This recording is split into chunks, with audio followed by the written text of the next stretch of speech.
Abay, magtira naman sa hindi pa nakain. Kainaman ka na.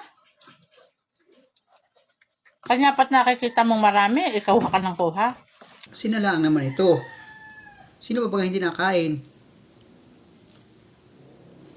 Ang iyong ama't ang iyong ate hindi pa nakain. Ay, apa? Ay, mas ayos. Kumuha ng kayalaang at bumalik kung ano. Hindi yung pagkakakita nyo, ilalagay nyo lang sa plato ninyo. Siya. Para kayong mga... gugutuman, pasal-lapasan. Nakakaano ang kanina eh. Kadami-dami pa nito. Hala, pag naubos ko ito, sigurado sakit sa bato ang aabutin. Titiran ang titiran.